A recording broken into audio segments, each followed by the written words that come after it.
Wave Media, and the ChinaAcademy.org. We are here at the invitation of the CIFF to speak with three distinguished speakers. Professor Jeffrey Sachs from Columbia University, one of the most influential economists of our time and a foremost proponent for sustainable development and peace in the world today. And Mr. Charles Lee, the former chief executive of the Hong Kong Stock Exchange, and it was during his tenure he started innovative programs such as the Hong Kong Shanghai Stock Exchange and the Hong Kong Shenzhen Stock Exchange.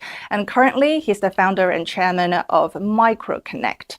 And our very old friend, Professor Zhang Weiwei, who is not only very influential in policy advisory, but also one of the most popular political scientists in the public sphere in China. His books on the rise of China, the China model, China as a civilizational state, has sold multiple millions to the Chinese people.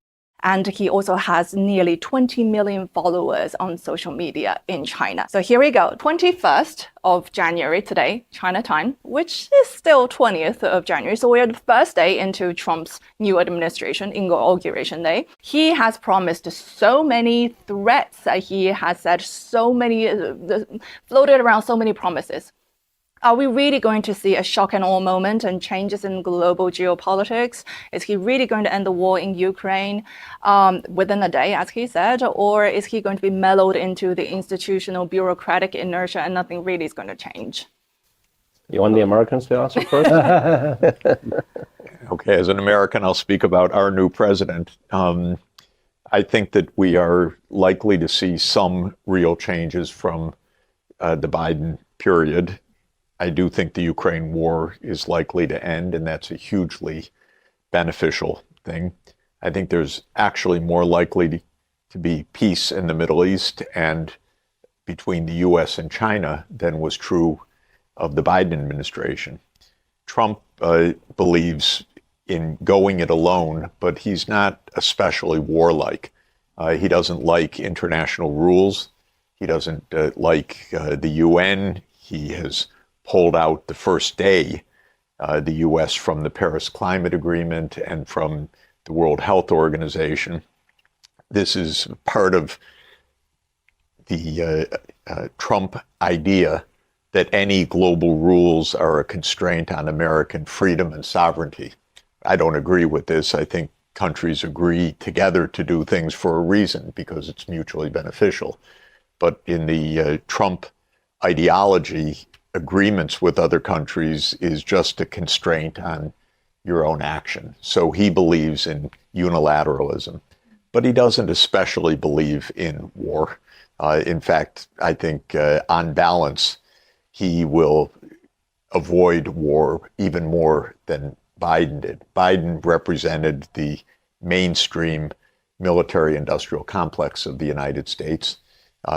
In the mainstream U.S. approach, war is part of American power.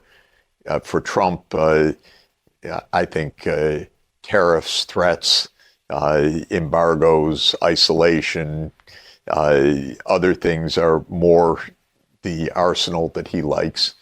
Trump is going to be nasty in the Western Hemisphere, probably more than he's going to be in the Eastern Hemisphere. So I'd be more worried today in Canada or Mexico than in China. Let's put it that way. With Canada and Mexico, Trump doesn't exactly know or care where the borders are necessarily. He thinks Canada's part of the United States. He thinks Mexico is a pain in the neck for the United States, and he'll do what he wants to do. And so I wouldn't feel very comfortable being the United States' next door neighbor right now. But when it comes to China, he didn't mention China in the inaugural address. He said he wants peace, and I rather believe that, actually, at least peace among the major powers. I think the other thing to say about Trump is he believes that the United States is exceptional, and he believes that the big powers are different from all the rest of the world. He rather likes big, powerful countries and powerful leaders. And so I think actually whatever he does on trade and tariffs and other things, which will not be friendly necessarily to China, he will want a good relationship with President Xi Jinping. He'll want a good relationship with Vladimir Putin. This is not the same with Biden. maybe also Biden's health or status, we don't know, prevented diplomacy, but Biden was completely uninterested in normal diplomacy among leaders. Trump is much more interested. So it's a mixed bag. Again, if I were Panama, Canada, Mexico, I'd be pretty nervous today.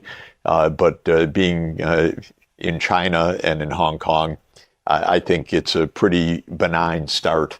Nothing surprising, if anything, less antagonistic than one might have expected. Trump says he wants to visit China. That's a good thing. Absolutely. I hope that happens. Trump says he wants peace. I really hope that happens because that's the single most important issue for the whole world. And he didn't even mention in his inaugural all the other threats to the world trading system. So let's see. But first day, we've all survived it. America is now much less bound by international rules, but not going to war, at least between the major powers. I'd like to at least to supplement some of the point first. And I think this is the first day of the Trump 2.0. And I think the whole world is going to be looking at this with tremendous amount of interest and anxiety, and some corners with pleasure. I think in my mind, what is really going to change from now is that the norms or the sort of a rule or order that we have been all used to for the last 50 years are going to be changed. And because so essentially the new administration is going to disrupt that norm or that order. And so it's all issues. That order obviously was originally established and maintained by the United States, and the United States is the biggest beneficiary of that order. Yeah. And I think that is no longer believed in America. And obviously, with that norm being disrupted, the whole world is going to look very, very differently, because either you are a beneficiary of it, or you grow into a comfort with it and be able to, secure your good positions in there. But now that is going to change, and that require you to respond. So I think, the world is just going to have a complete upside down in many, many ways. But that also means that, the table is going to get reset. And do you think China, or specifically Hong Kong, is a beneficiary of the old world order? Well, in so many ways, everybody is a beneficiary of that order, and then everybody dislikes some elements of that order. And so I don't think anybody is always completely happy with that. And even America, part of America love that order and would love to continue to maintain that order, but part of America think that order has totally ignored them. So they wanted to disrupt that order. The same as this with any other country, any other region. Even China, when you use the word China as if there's only one China, there are many elements of China. Some of the part were beneficiary of that order, and some of the part could be the beneficiary of the disruption of that order. So I just think we just all need to. The puzzle is being dispersed. The old puzzle, we need to re-put the puzzle back together, and I think it's a much more interesting world. And it's a world that's full of challenges, but you need to be agile and adapting.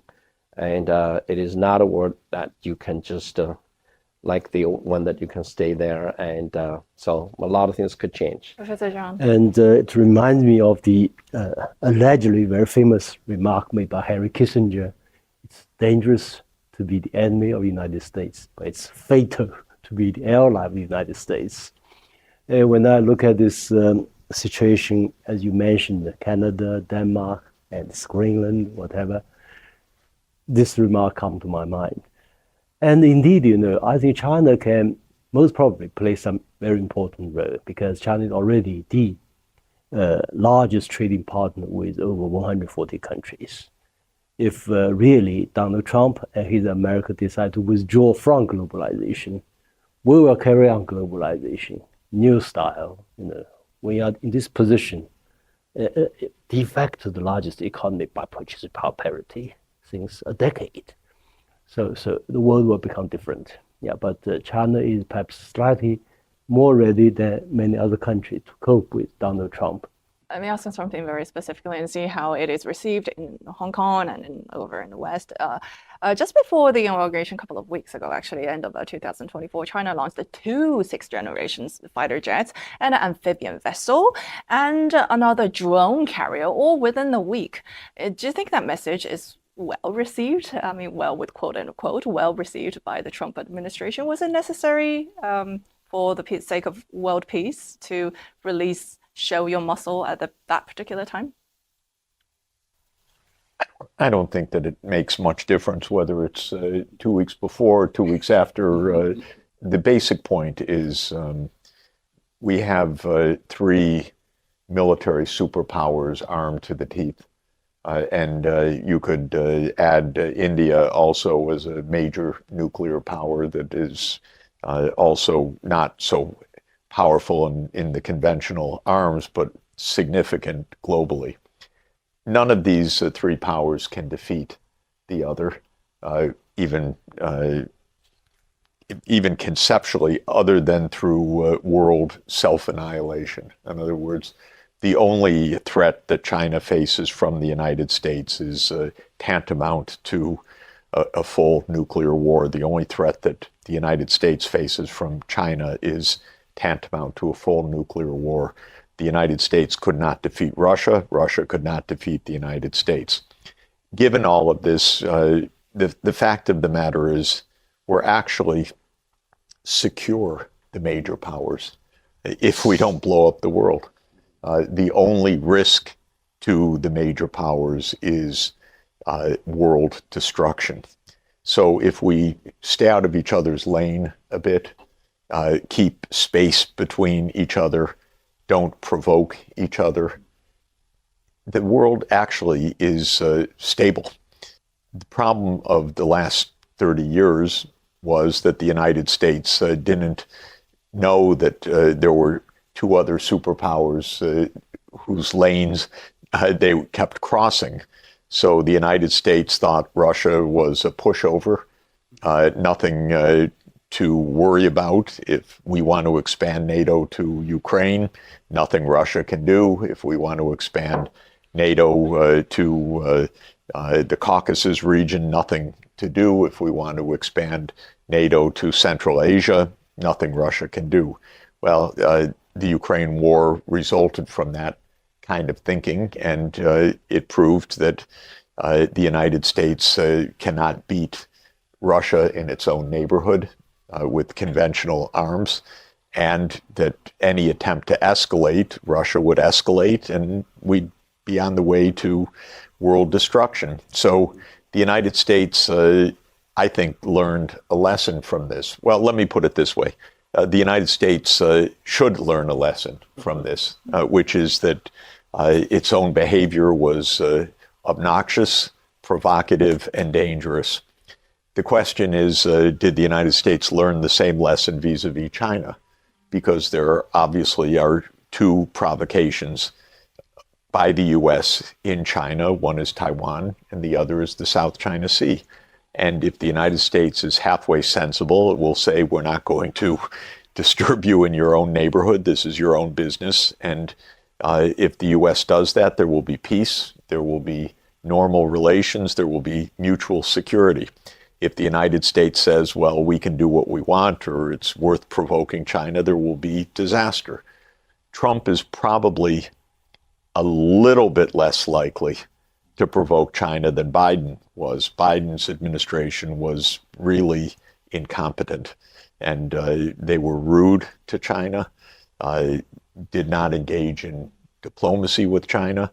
A couple of meetings were held so that not everything fell apart. But basically, it was a terrible administration. The United States is in a very confused mood. And when I say the United States, all I mean is the elite in the security system, because the U.S. mentality, and Trump expressed it in his inaugural address, is the U.S. is the exceptional country. And if you take that belief seriously, you end up creating a lot of trouble because other countries just want you out of their front yard or backyard.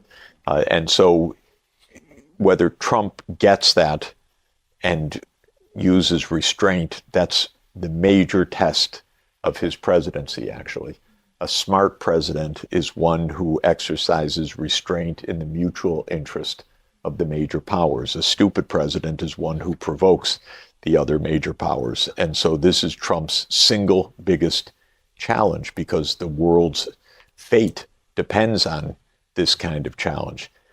Trump said that he understands Putin's point of view, that, in other words, if he were Putin, and I'm putting a little bit of words in Trump's mouth, but if he were Putin, he'd understand why NATO enlargement wouldn't look good. If he does the same thing, putting himself in China's perspective, and sees the United States arming Taiwan over China's big objections or militarizing further the South China Sea and building up missile systems, building up AUKUS, building up military relations, urging Japan to remilitarize and so forth, he would understand that the U.S. is provoking a lot of the reaction that it is pointing to, and rather both sides should calm down. Look, the United States, Trump can't even accept Greenland as being an independent country. He thinks Canada is a state. What he's really saying is the Americas are our backyard. He wants the sea passageway, right? Is that the reason why? Look, there are many reasons, but it's a kind of crude American imperialism, I would say, that goes back to his favorite president of 1896, William McKinley. So it basically says, this is our neighborhood. Don't encroach on it.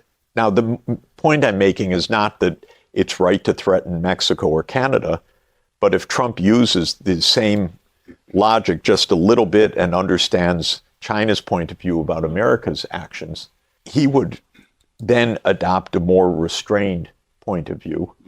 And if he does and says, you know, we don't want to have war with China over the South China Sea or war with China over Taiwan, this would improve global security incredibly. So all of this is to say, yes, China's making huge advances in many arms systems, in missile systems, in nuclear, in hypersonic systems, and so on. Not surprising. But we don't want an arms race. We want mutual restraint. And this is really the question of whether the two sides can be smart enough to say, if we back off a little bit, don't encroach on each other's core interests, then the tensions will come down and we could actually make more money, have a better life, have more security, and so on. But I agree that the big powers are wise enough, and I at least hope that they won't really engage in a pattern of activity that ultimately lead to mutual destruction. And I think we also agree that the U.S. has a lot to do, can do a lot to restrain so that it does not really have a slippery slope to get into it. But it's also important that we know, and the world know, that the Chinese leadership has thousands of years of wisdom behind it. And the key is also, we can hope that the U.S. is going to be smart enough not to do certain things to provoke it. But it's also important to we also know that even if you intentionally or unintentionally or, by mistake did anything, that we're not going to get into a Ukraine situation, because the worst is that U.S. may be just poking, some issues, troubles here and there. We're not going to fall into the trap. And I have great confidence in our leaders that China will handle the world affairs like a real adult. And I think I agree with Professor Sachs that we are not on that slippery slope, but it's important not to get close to that slippery slope, because sometimes things happen beyond your control once you are on the slippery slope. Right. I'm going to double click on the word China wisdom, and I'm going to ask each one of you gentlemen to maybe sum it up in the most concise way possible, because there's been so much like official talks, the diplomatic talks about Chinese wisdom, how a world where the narrative is incorporating Chinese wisdom, the Chinese model, Chinese way of thinking is going to be a more peaceful, more sustainable world order. That's been said in so many occasions, but I don't think if people hear it, they think about it as another diplomatic jargon. So really, does it make a difference? Like the cultural, the civilizational traits of China, and when you say China wisdom, what specifically is it? Because I don't think a lot of Westerners are hearing it. We're saying it, but they're not hearing it. Well, in my mind, it's just one word in Chinese proverb, 以静制动. React to action with inaction. You do not act, you observe, there's no great English translation for 以静制动. The funny thing is, the TikTok refugees that they float to Red Note. Actually, one of the screenshot that I saw is it's in English. It's very American. They said, "Oh, China, do nothing, win." Yeah, and that's close to it, no? That's really do nothing until you see something, and not trying to preempt every other move the other side has made. Just stay, and the adult stays. Well, the United States became the world's largest economy roughly in 1890s. It started war against Spain and conquered Cuba and the Philippines and other territories. When China became the world's largest economy by purchasing power parity in 2014, technically, China can, take back all these islands in South China Sea within 24 hours. But militarily, you mean? China did not do that militarily. We prefer to have negotiated solution. So this is a kind of wisdom. In a way, for instance, now we consider Philippines as a troublemaking country from Chinese point of view. But we use water cannons rather than shooting, guns, cannons, whatever. But we have also put the situation under control.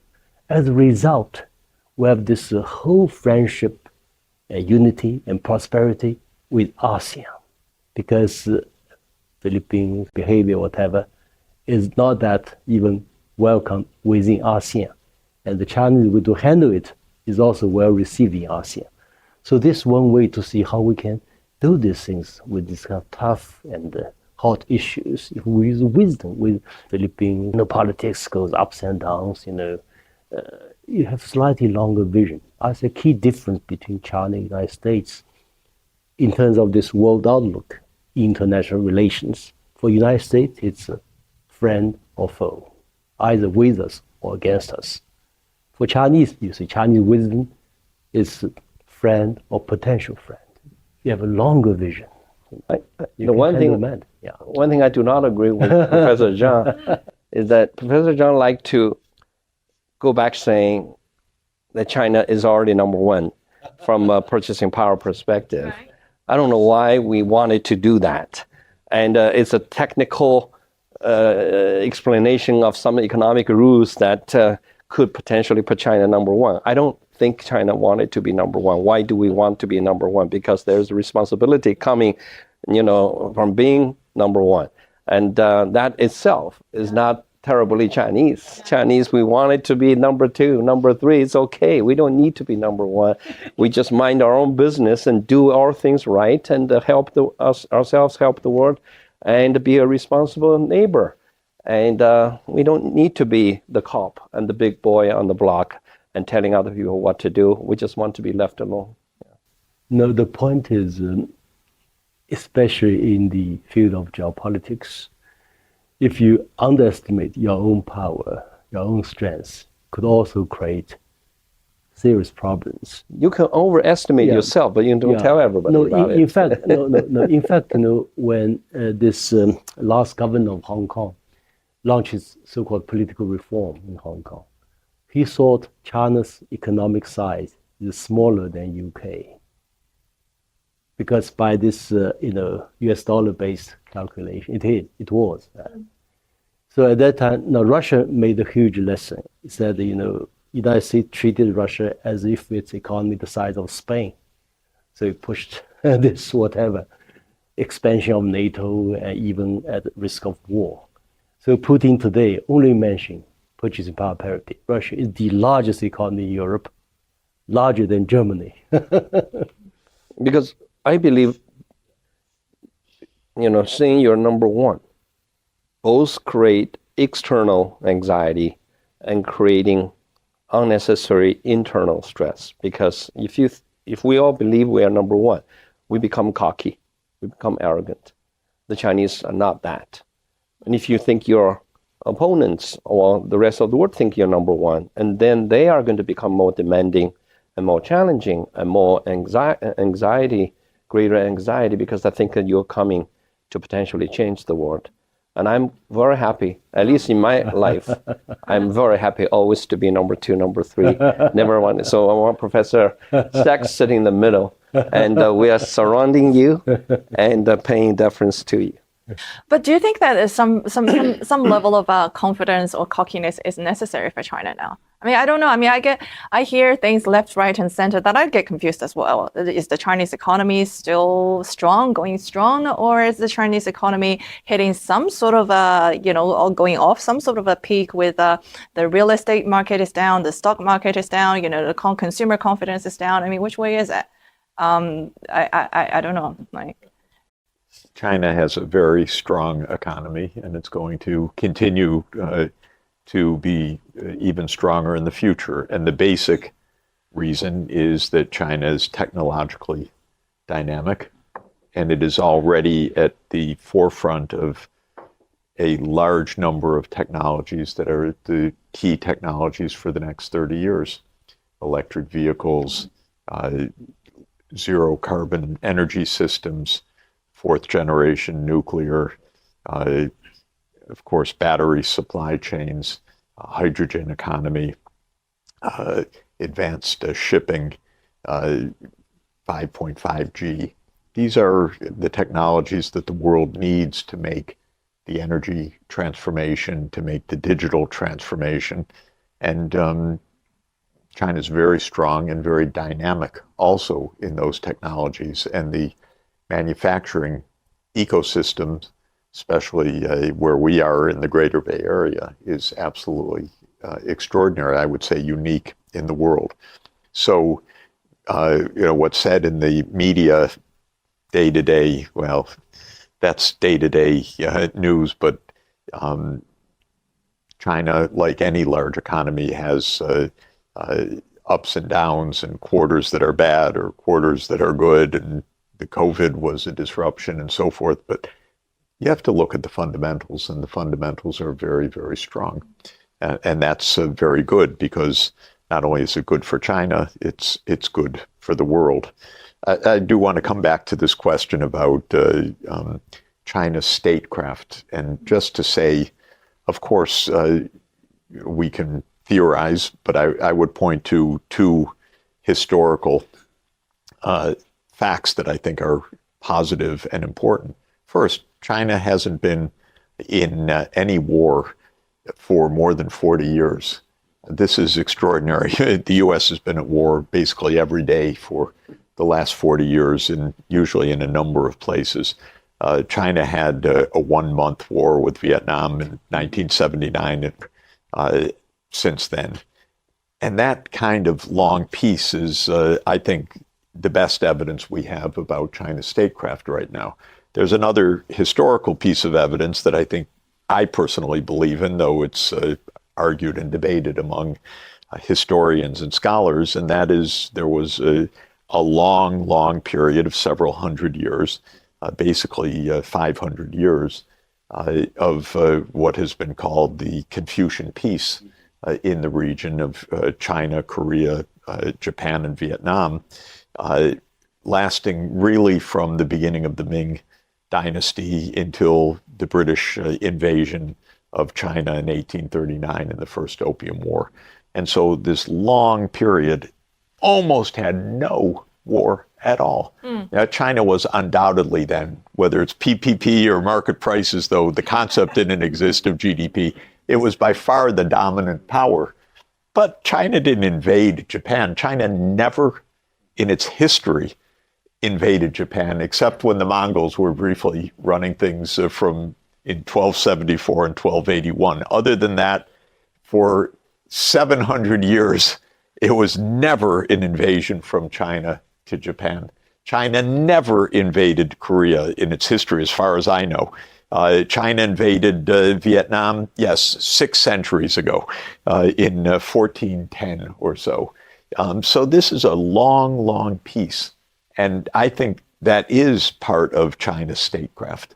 It is part of a Confucian order, if one could call it that. I believe that that's true. Some of my colleagues in the U.S. say, oh, no, that's not true. China has to be like every other country, which in their mind is war all the time, because in America, it's war all the time. And why? Well, Europe has been basically at war for 1,000 years. And the fundamental difference is China unified and mainly stayed unified for 2,000 years, whereas Europe was fragmented. Then it colonized other parts of the world, and they fought. Even Donald Trump in his inaugural address, he expressed the kind of 1950s happy vision of America, that we fought our way across the continent. It was a very bloody bunch of conquests by colonial power. We're not supposed to say that in Trump's America, but the truth is it was an expansionist imperial period. And that's a different history from China's history. So bottom line for me is there really could be a big difference of statecraft. China, cautious, friends or potential friends, and this makes a lot of sense. We had one sensible president during my lifetime, which was President Kennedy, who tried peace, and he had a very wonderful line. He said, across the gulfs and barriers that now divide us, we must remember there are no permanent enemies. Hostility today is a fact, but it is not a ruling law. And so he talked about the fact that don't think about enemies and friends, but when you get to Biden, it's all, you're our friend, you're our enemy.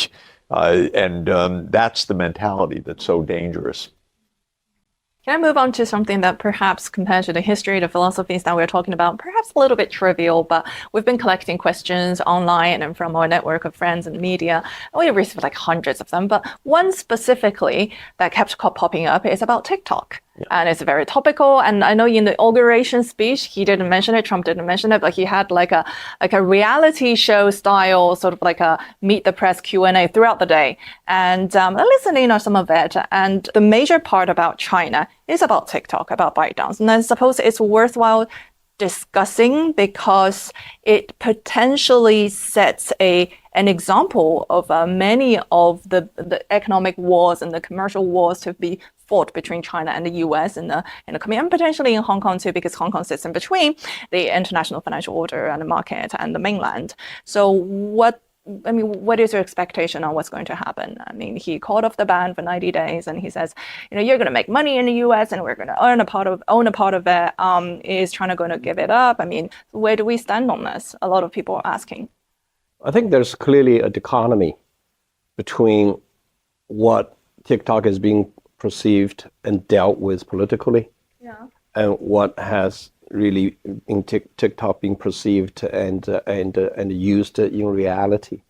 I think in politics, the reason it was banned and is all because they think it's from China, but most ironically has nothing to do with the Chinese government or anything to do. This is purely technologically, it's just an application that grows on its own, like any other social media that we are now taking granted in our life.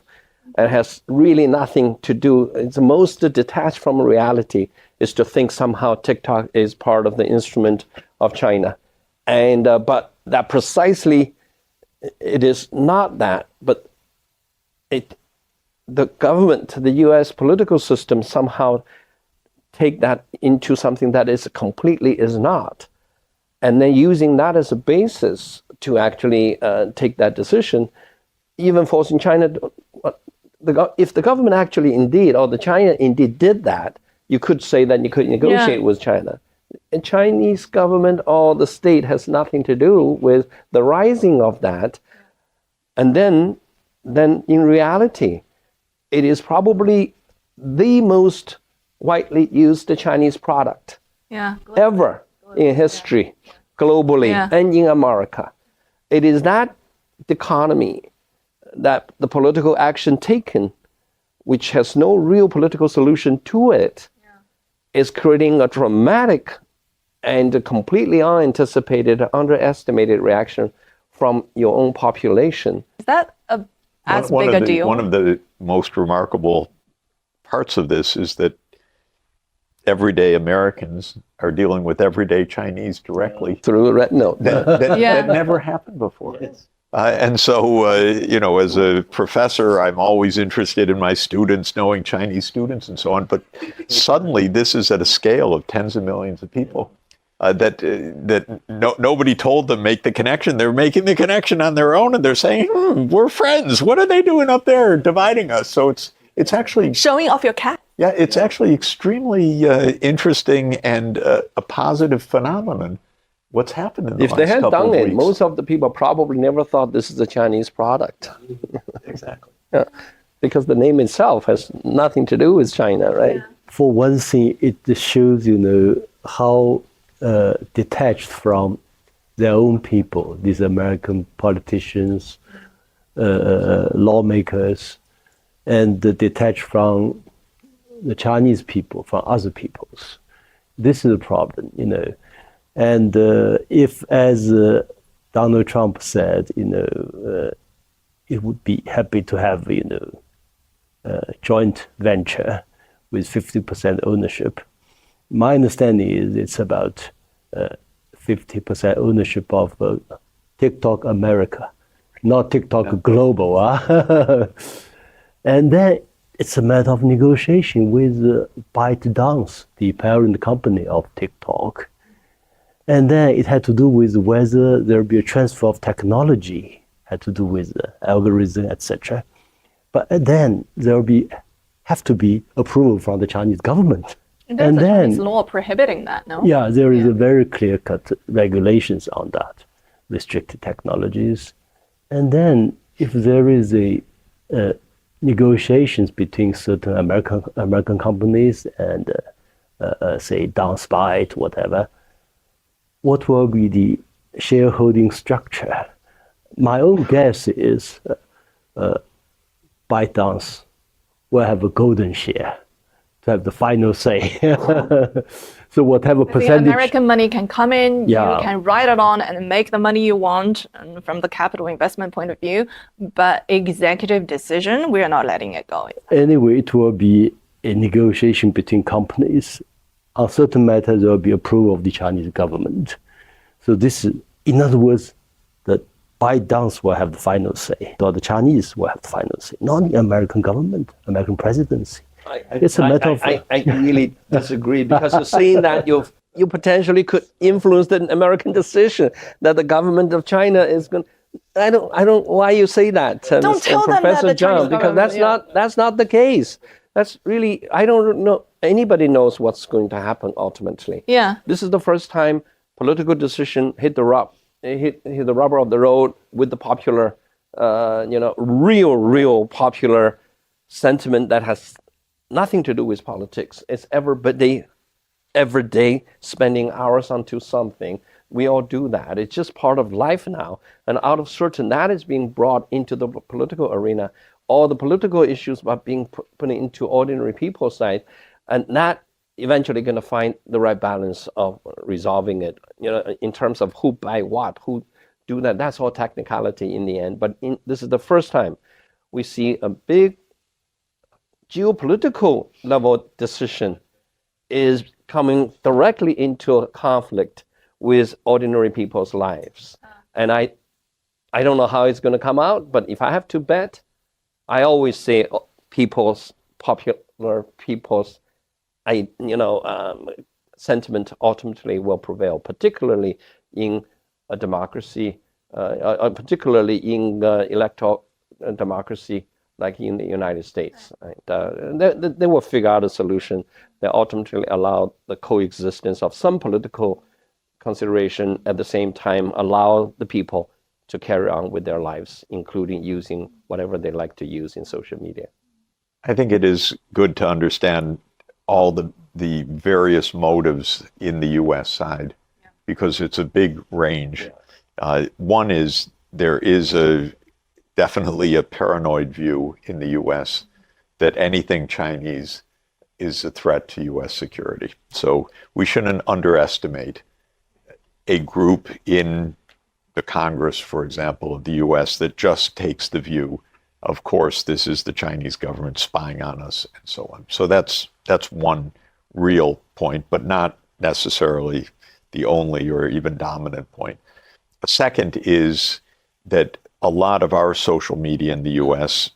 basically operate at the behest of the U.S. government, and TikTok does not. So one thing that really got the Congress annoyed was things on TikTok that the U.S. political elites didn't want the public to see. Pro-Palestine? For example, the pro-Palestine side. And one shouldn't underestimate that, because we know, and we learn more, that Meta and YouTube and others are so censored when it's and of course in America that's impossible, but it's real. So this is a second motivation. I'm sure that there is maybe some reciprocity. Well, China, you have to do this if we're going to do this kind of feeling. You mean economically? Economic or online or whatever. And then said X is business-wise, allowed in yes. China. That's no doubt a real bargaining point. And then there is Donald Trump wants to make money. So we want to get in on this business. This is very successful. He said apparently, well, this will be $1 trillion business if this is properly owned and operated. So never miss a chance for money. And so there's a lot of motives going on. We'll see how it plays out. But the United States must be very cautious, because the Chinese Foreign Ministry has already made at least 2 statements in past week. One is that we should not allow any robbery of Chinese company. That's the word, robbery, yeah. The other is if it's a Chinese company, it should abide by Chinese laws, which means approval of the Chinese government for any selling of sensitive technology. Mm-hmm. Yeah. Yeah. Interesting times. I know you're all pressed with time, but can I squeeze in another one about de-dollarization, renminbi internationalization, BRICS currency, which Trump said anybody gets on board with de-dollarization, I'm going to tax the hell out of you. What's going to happen in the financial world now? And where does Hong Kong sit in between the international finance world and mainland? We said before, there are not necessarily always on par, if, for example, with the EFTs and the cryptocurrencies. So maybe lumping all that together into a sort of like a foresight into the financial world in the near future. Who do you want? Oh, it's completely up to you, gentlemen.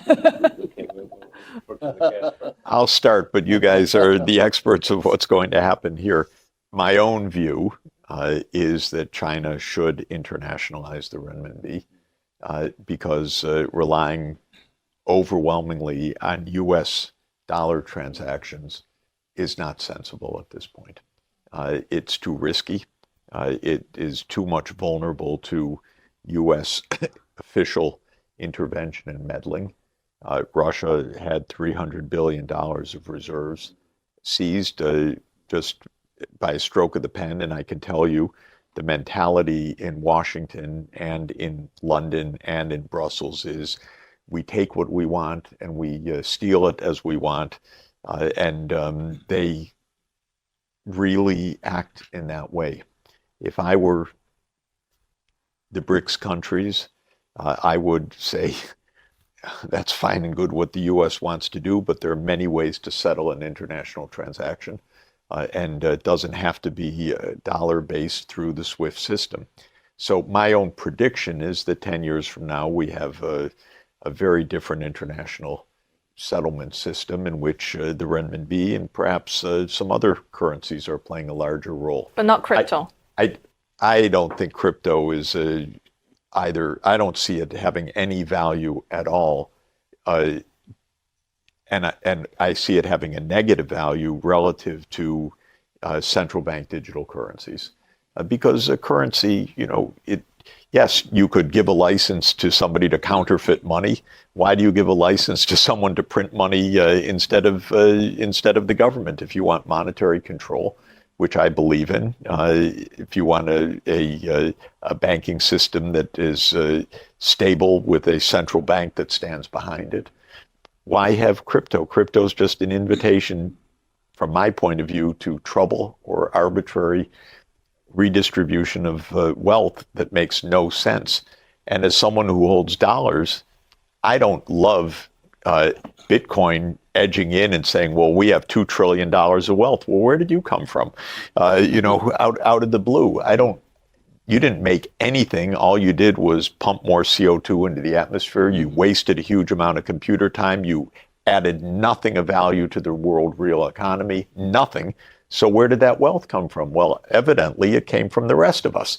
It added to inflationary pressures. It reduced monetary control. So I'm not a believer in crypto. I am a believer in digital currencies. That's quite different. That's a mechanism for payments. But then comes the role of the renminbi in particular. To my mind, China is the world's high saving country. And that saving is good for development all over the world. China should be investing in the rest of the world. And to invest in the rest of the world means an outflow of capital to build factories or to buy sovereign debt or to invest in foreign private bonds and so forth. And that means the renminbi denominated assets. That means Hong Kong being the center, I think, for finance for outflows from China. Outflow is not a bad thing. It means China buys up a lot of the productive assets in other places in the world, which is good for China and good for those places where China's investing. It's a win-win proposition. It's not a zero-sum proposition. So I would like to see China internationalize the renminbi. I'd like to see Hong Kong be not a dollar-based financial center, but a renminbi-based financial center to a large extent, and not just offshore renminbi, but an integrated financial system. And I believe because China is so efficient in low-carbon energy systems and other things that the world needs, that investing through Belt and Road and other initiatives is really a wonderful win-win activity for China and the world. I want to see more of it. I want to see Hong Kong as the great financial center that intermediates all of that. And I don't believe that can or should be done in dollars. I think it should be done in renminbi to a very large extent. Yeah, I think I very much agree with Professor Sachs there. Obviously, China had a big decision over the next decade or two because internationalization of the renminbi and maintaining capital control are two things that you have to, trade off.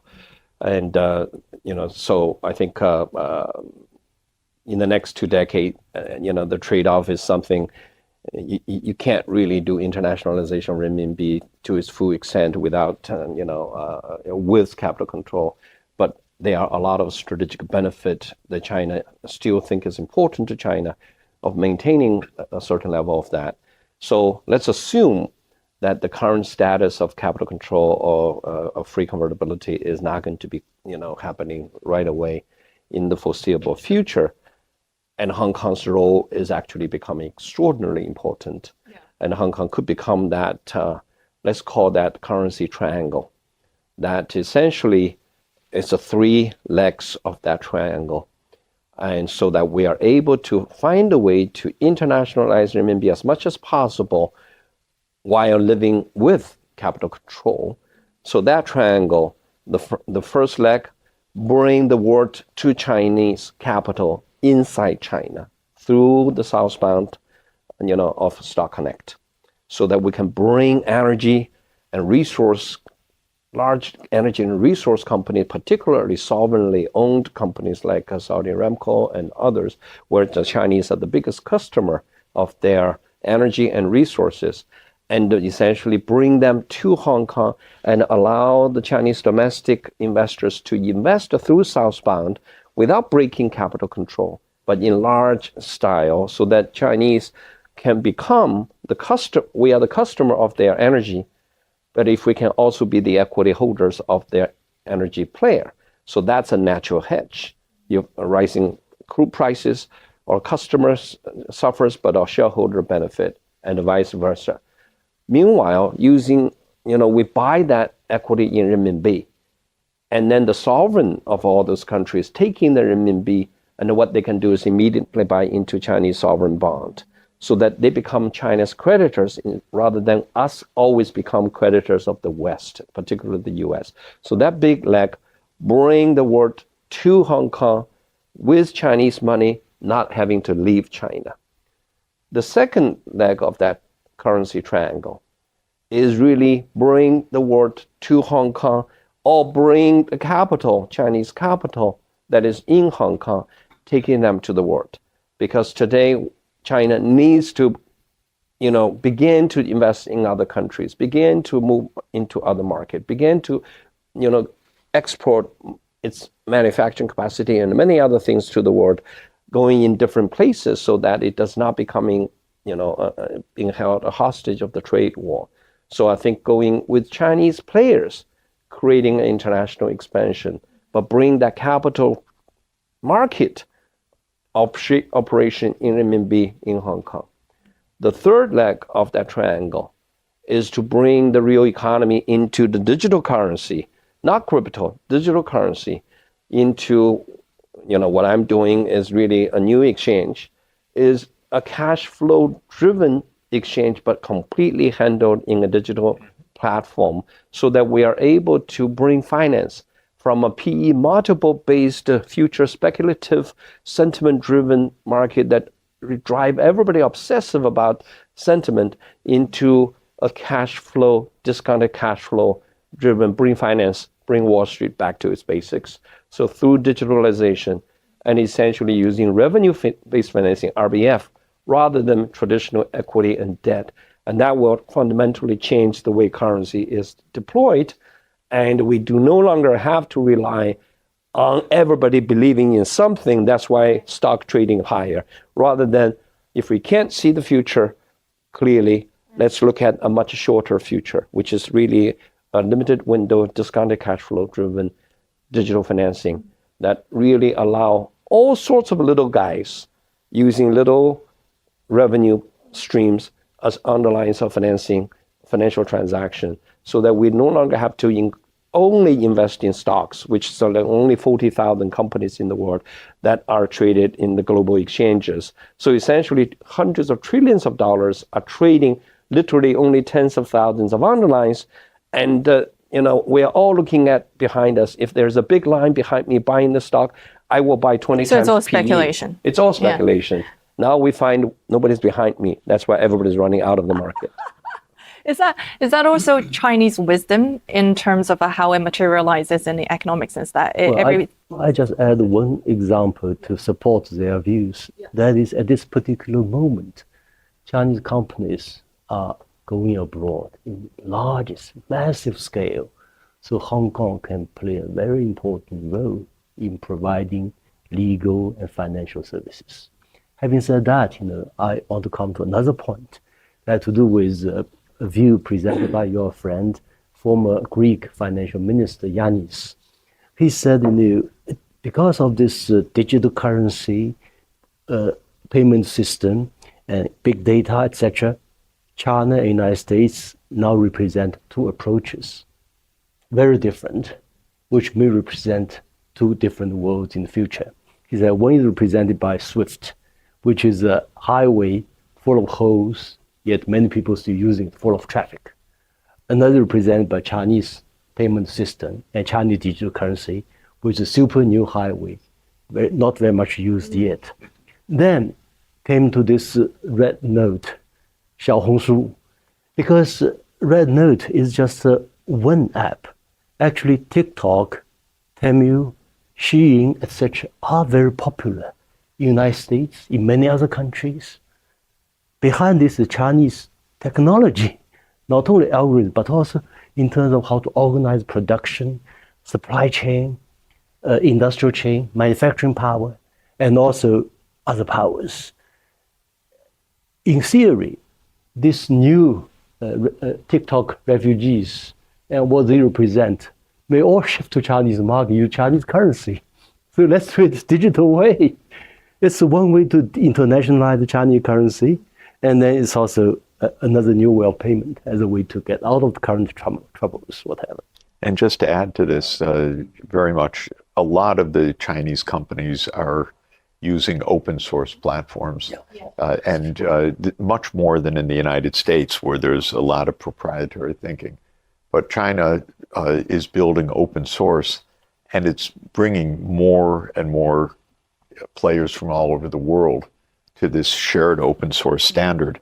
And there will be a tipping point where you better be on that platform because it's too narrow to be on a platform that is a proprietary platform. So I think China's bet on open source is a winning bet as well. If we're ready to wrap up, and may I just get a final word from Professor Zhang Weiwei? Now, I'm a bit biased here because we've been working with him for the past over a decade, and no short of exaggeration, we literally created content that literally shaped a generation of how Chinese youth worldview is. So can I get a quick sum up from you about what is the sentiment on the ground with Chinese youth these days? Because this is the question we're getting from our international audience. And given the new red note craze, everybody is wondering, what do Chinese people think? Yeah, this is a new generation, and it's a smartphone generation.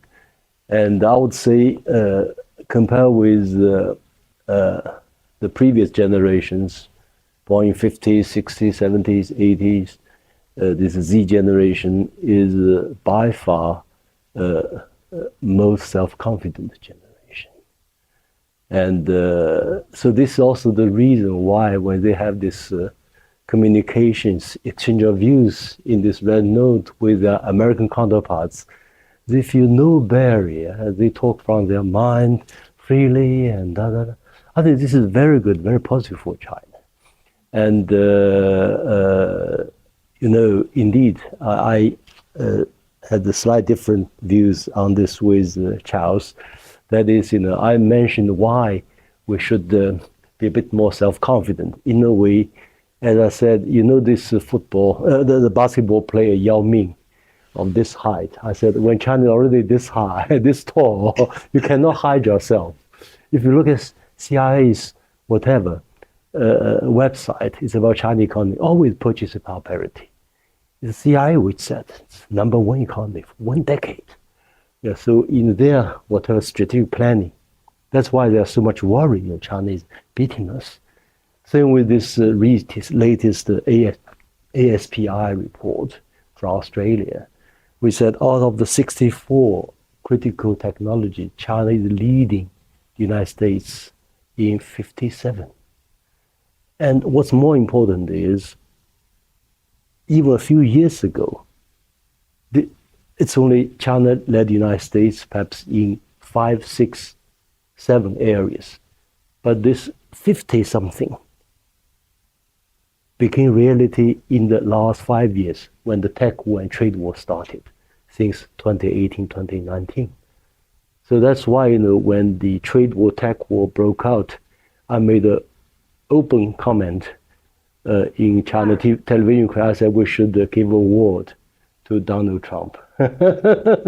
He will allow us to develop much faster.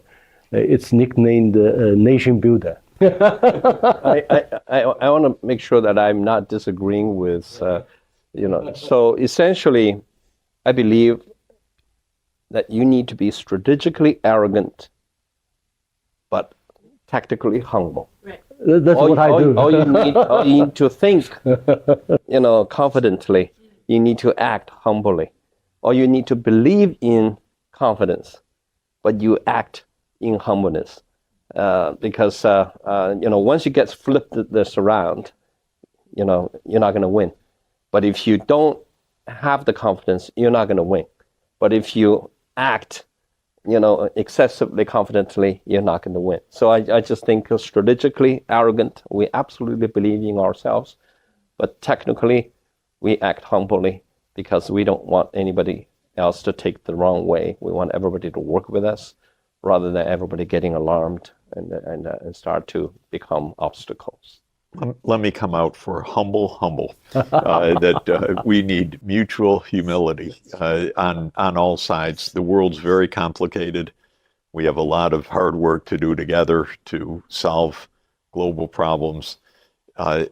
Arrogance is a huge threat. And one of my favorite books that I already knew 60 years ago was by Senator William Fulbright, who was the chairman of our Senate Foreign Relations Committee, and he wrote a book called The Arrogance of Power. And he said, this is so self-destructive. So I don't think arrogance is anybody's friend. What we really need is a lot of cooperation. We need a lot of humility in the face of some very big global challenges. And we need a lot of friendship, which now is on Red Note and TikTok. And so fortunately, the people in the United States and China are making the connections. Maybe they will inspire the leaders to make the connections too. That's a beautiful note to end. Thank you so much for everything. Thank you. 偷偷告诉大家，我最近发现了新法宝 Royal Face 逆时奇迹系列，它有活肤露、全效精华，还有精华霜。尤其我皮肤比较偏干，所以我非常的注重保湿。保湿做得好，肌肤自然烹润。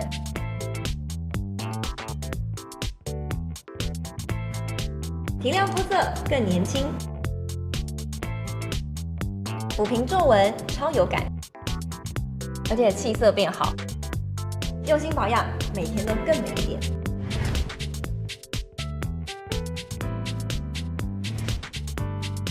美吧。